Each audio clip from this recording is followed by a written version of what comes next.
今回は Windows 95の初期設定をしてみるよ。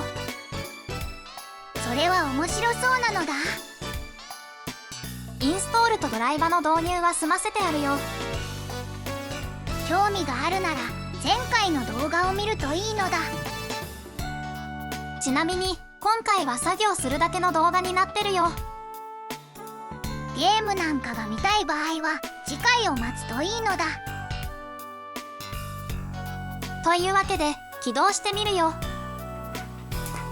ポチッとなのだ。ちなみに映像がボケてるのは縞模様対策だよ。ピントを合わせすぎると画面がしましまになるからね。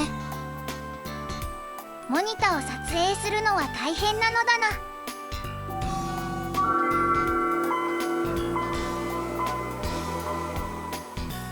というわけで画面を切り替えた。これで見やすくなったのだな。とりあえず現状確認をしておこう。当然ながら Windows 95なのだな。ビルド番号の末尾が C だから最終版の OSR2.5 だよ。 CPU が Pentium Pro になっているのだ。当然ながら 2600K のデータがないからね。メモリは 512MB に制限してあるのだな。続いてデバイスマネージャを見てみよう。 PCI バスがちゃんと機能しているのだな。自動で認識しなかったので無理やり追加したら動いた。 PCI エクスプレスでも互換性があるのだな。 PCI バスが動いたので SATA のコントローラも認識した。これで SSD が本気を出せるのだな。 SATA 接続のブルーレイドライブもちゃんと認識してる。 CD や DVD もご覧になれますのだな。ドライブ類のドライバが当たっているのでパフォーマンスの警告も出ていない。 MS-DOS を通さずにアクセスしているのだな。グラフィックボードは GForce6800 が挿してある。一応は公式のドライバがあるのだな。サウンドボードは C メディアの CMI8738 が挿してある。古いチップを PCI エクスプレスに変換したものなのだな。今でも新品が売ってるので入手しやすい。安くて定番の商品なのだな。ランボードはリアルテックの RTL8111C を挿してある。これも新品が売っているのだな。本来は Windows 98以降のみ対応だけどね。 MS-DOS のドライバで無理やり動かしているのだな。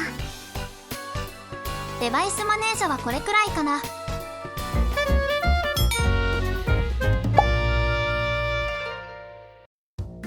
まずはフォルダオプションを変えておこう。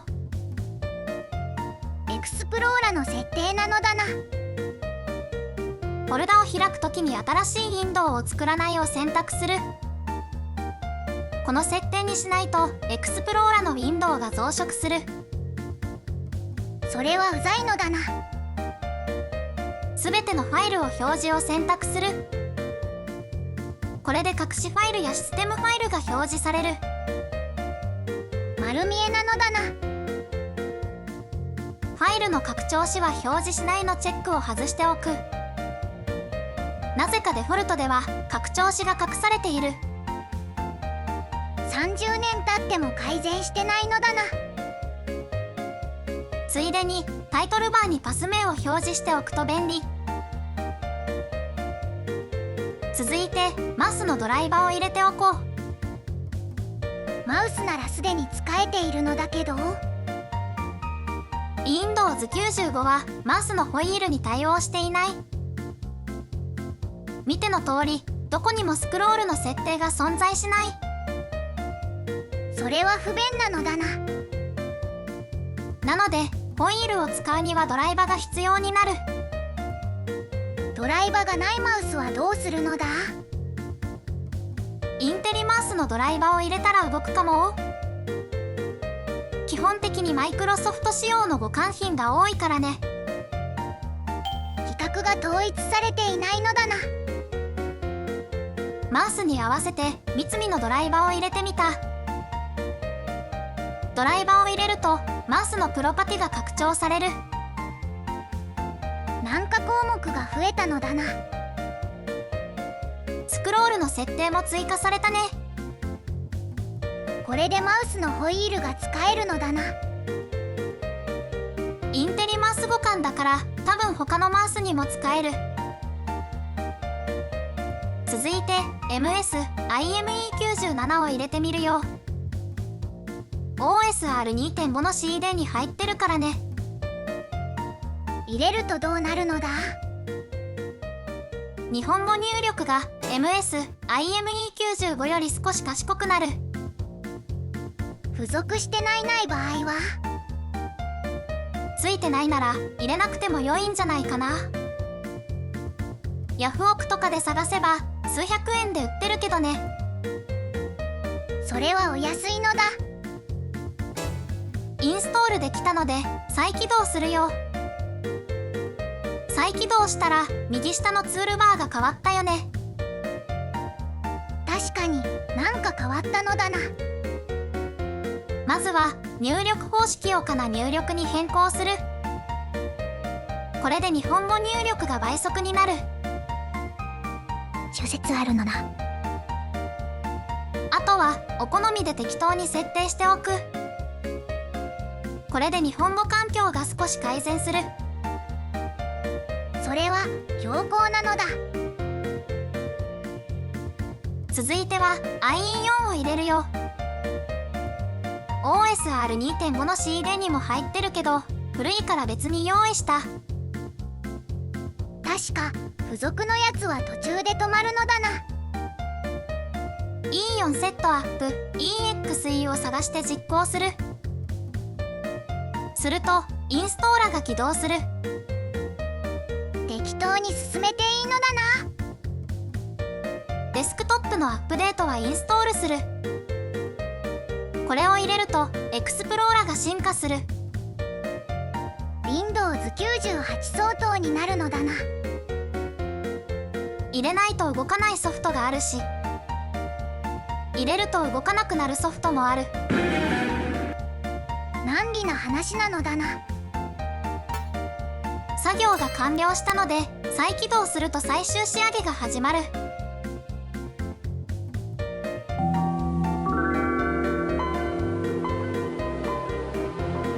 IE4 のインストールが完了したのだな。右端にあるのがチャンネルバー。今は詐集してて役に立たないので閉じる。当時からいらない説があるらしいのだ。スタートボタンの横にできたのがクイックランチ。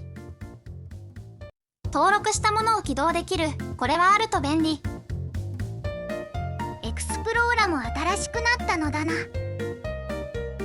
オブジェクトの情報なんかが表示可能になった。あとデスクトップ INI でフォルダのアイコンを変えられたり。地味に便利になったのだな。フォルダオプションにもいろいろと追加された。使ったことないけどシングルクリックで開くだとか。開けるまでのテンポが悪くなるらしいのだ。ここにもいろいろと追加されたよね。元は3つしか設定項目がなかったからね。割と今風になったのだな。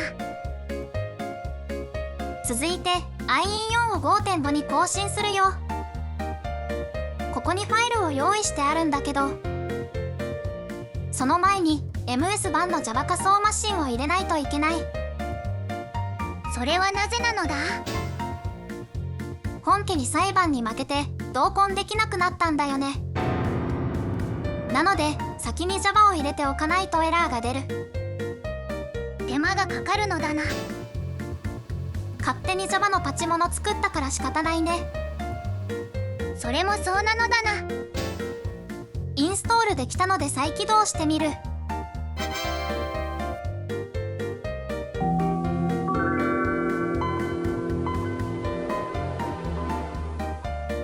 チャンネルバーが復活したのでもう一度消しておく。1回目は復活するのだな。 Java の準備もできたので IE5.5 をインストールするよ。 E5 セットアップ EXE を探して実行する。オプションは全部入りでいいのだな。ちなみに長いので8倍速でお送りします。インストールが完了したので再起動してみる。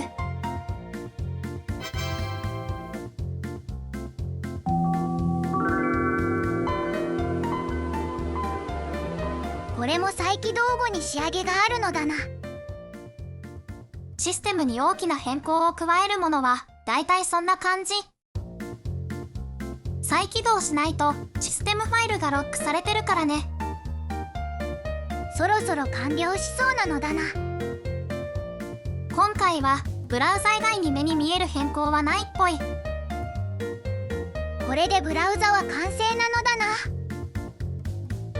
ついでにタスクのアイコンのバグを直しておこう。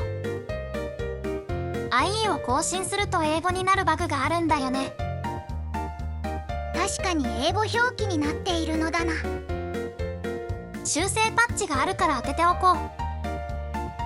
TS パッチエクセを実行するよ。デスクトップに回答されたのだな。ムスタスクインフを右クリックしてインストールする。するとタスクのアイコンが日本語化される。これで正常になったのだな。他にもランタイムや修正パッチがいろいろとあるんだけど、入れると特定のソフトが動かなくなったりするんだよね。ソフトによって必要なバージョンが違うのだな。そう、システムファイルが管理されてないからね。ビスタ以降みたいに全部保管して呼び出す仕組みがない。しかもソフトを入れるときに好き勝手に上書きするのだ。 DLLL 地獄というやつだよね。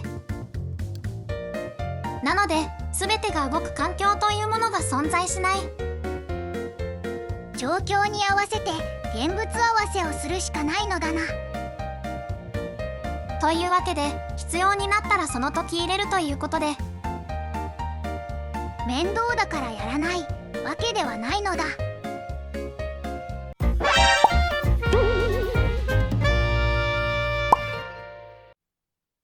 このまま終わるのもあれなのでベンチマークを取ってみるよ。使用するのはクリスタルマークレトロだよ。クリスタルディスクマークとは違うのだ。クリスタルディスクマークはディスクの速度を測るソフトだけど、クリスタルマークレトロはパソコン全体の速度を測るソフトだよ。なるほど、いろいろ測るのだな。レトロ PC でも動くように作られてるのが特徴だよ。Windows 95や Windows NT 4.0 みたいな昔の OS から最新の Windows 11まで幅広く対応してるのんだよね。そんなに幅広いパソコンで動くのだな。なので当時使用の実機でベンチマークを取って今時のパソコンと比較することもできるんだ。それは便利なのだな。しかも測定結果をオンラインで登録すれば他のユーザーのスコアとも比較できるよ。自分の PC が世界でどれくらい速いのかわかるのだな。ちなみに古すぎてネットにつながらない場合はスマホで QR コードを撮影すれば投稿できるよ。親切設計なのだな。レトロ PC を持っている人はもちろんパソコンの紹介動画なんかでも活躍してくれるソフトだね。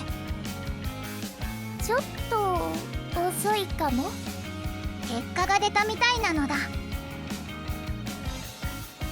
ちょっと遅いかも。